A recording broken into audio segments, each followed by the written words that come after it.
bakit po ba hindi nyo masabi na ang iyong grupo ay isa pong born again? Dahil po kasi, sabi po dito sa John 3:5, you cannot see the kingdom of God unless you will be born again. Eh, hindi naman kasi tawag sa grupo yun eh. Ano po yun? Hindi tawag sa grupo yun. It's a process.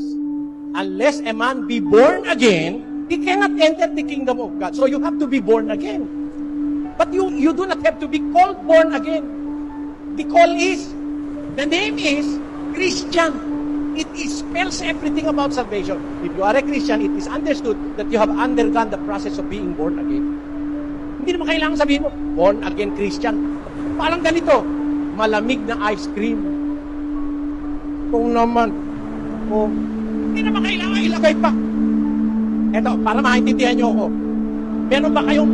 meron ka bang makikita na Christian na hindi na born again? What do you mean by being born again? Pakinggan nyo kung bakit born again. 1:23 ng unang Pedro.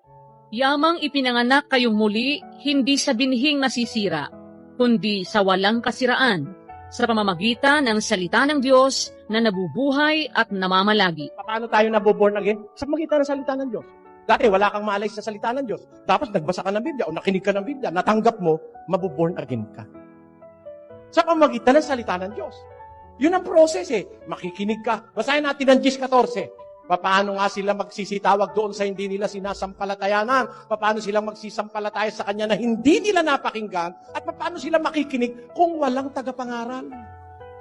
So, it's a process. Makikinig ka sa mga ngaral, tapos tatanggapin mo, sasampalataya ka, yung sinanggap mong salita, sa pamamagitan nun, nagiging born again ka. Eh, pag na-born again ka sa pamamagitan ng salita, ano tawag sa'yo? Born again? Ano tawag? 11:26 ng Gawa. At nang siya'y kanyang masumpungan, ay kanyang dinala siya sa So, Antioquia. at nangyari na sa buong isang taon sila ay nakisama sa iglesia at nagsipagturo sa maraming mga tao at ang mga alagad ay pinasimulang mga born-again Christian. Ganun ba nakasulat? Wala naman eh. Ang nakasulat, ang mga alagad pinasimulang tawaging mga Kristiyano sa Antioquia. So the word Christian is enough. The word Christian is enough.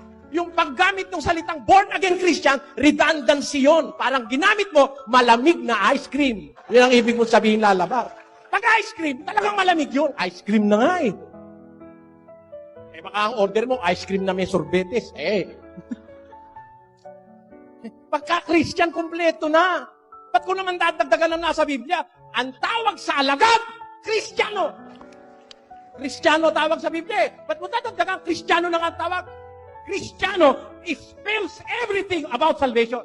To be a Christian is to be a disciple.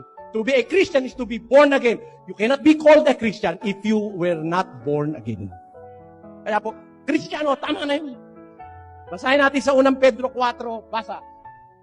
Ngunit kung ang isang tao ay magbata na gaya ng Kristiyano, ay huwag mahiya, kundi luwalhatiin ang Diyos sa pangalang ito. Ano ang pangalan na itatawag sa'yo? Di ba Kristiyano? Wala, meron ba nakalagay born again Christian?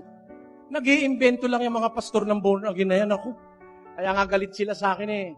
Kasi mga inventor kayo, nasa Biblia, wala namang born again Christian. Wala nga, basta Kristiyano, tama yun. Okay na po yun, kapatid?